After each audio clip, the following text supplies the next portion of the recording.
Hi, I'm going to try something today. There's a lot of talk about replica guitars, how good they are, and how much somebody should pay for them, are they worth it, etc. I'm not going to give an opinion myself, except what I feel, I suppose. Well, I suppose that's an opinion. I'm not going to try and do a fancy production, so I'm just going to run through the guitars, tell you what I think about them, and let you decide yourself. If there's mistakes, there's mistakes. I said I'm not aiming for perfection here. I'm just trying to demonstrate something or get something across to you. So I've got 4 guitars here. All of them are Les Paul, Peter Frampton Phenix, right? 3 of them are replicas, and 1 is the original Gibson guitar. So one is, the one I'm holding right in my hand here is from Cathy. It's really well built and it's got fret nips, so it's pretty close to the original, as far as the closest to the original as far as looks are concerned, and as weight as well. It plays well and it feels nice, and it came at $560 including the hard case. The other one I've got down here is from Smiley, and the only difference here is that this one doesn't have fret nips, and it came at also about $540, I believe, US dollars including hard case. I modified the head, so I had the logo as my daughter's name because I gifted her that guitar. The cheapest of the replicas is the one down there, which is from Jason Jaya from Polaris. And that was only $300, but it didn't have a hard case. Now I have to say about all those 3 replicas that they are very playable. All of them are giggable guitars. They have nice tone, they have nice action. All of them got excellent intonation, and they snapped into tune, no problem at all. So all I did is I've set them up a little bit to bring the action down. And then of course we've got the Gibson itself, the Gibson Peter Frampton Phenix, which weighed in at 6,995 euros. So that's about $7,500 US dollars or $8,000 US dollars, something around there in that region. So quite a divide. All those are sub 600, or 560, 540, 300, and then we got this beast sitting there at almost 8,000 US dollars. So let us see what they sound like. I will put to the paces. What I've got here, by the way, that's just the controller for my Logic Pro, which sits behind there. And I've got a little backing track I've put together, something very simple, and just to be able to put the guitars through the paces.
was Cathy's guitar, really playable, sounds nice. It's a little bit thin in some areas. I noticed like when I went up here beyond the 12th fret, it was a little bit thin for my liking a little bit of harmonics, but really nice guitar, really playable, and considering that this thing is $560 US dollars including the case, that's I think that's a pretty good buy. So I'm going to put that down, and I'm going to try Smiley's guitar. So that's Smiley's guitar. Let's plug this in. Okay. Oops. Okay, that's in there. Right, so that's Smiley's. And notice this one has got my daughter's name on it in the headstock instead of the Gibson, because that was a gift to her. So we're going to give that one a run. I'll put it back in its same position as Rich pickup.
Kind of a richer tone in my ears, and when I went up beyond the 12th fret, it still sounded nice and rich.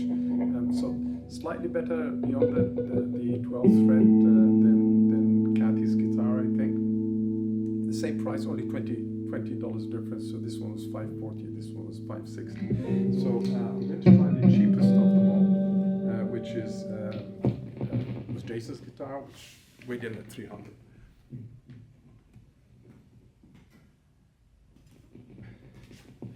So this is Jason's guitar, and that was at 300, and surprisingly it has a really nice tone, to be honest with you. Nice full tone. So we'll give that one a try in the same position.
to play. You can gig with that. It's got kind of brighter, but I find in some places a little bit of a hollow sound.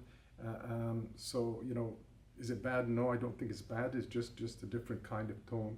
But it's very playable and very giggable. So, and it comes in at $300. So this is the cheapest of all of them. So I'm going to try now the Gibson.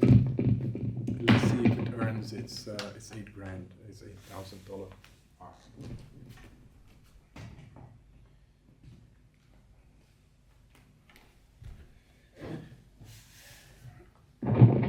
So this is the Gibson itself, the Les Paul Peter Frampton Phenix, weighs in at 6,995 euros, about $8,000 or something like that. It definitely has a rich sound. You can feel it. Let's see what it sounds like.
My own feeling is you could go out and gig with any of them and feel comfortable. They all sound great. I mean, frankly, under $600 or, you know, 560, 540, 300, you can't go wrong with those. They're great guitars. They sound great. They play great. You know, but are they a Gibson? I don't think so. My own opinion. The Gibson just goes that little bit further as far as quality is concerned and finish, but what really makes a difference is the tone.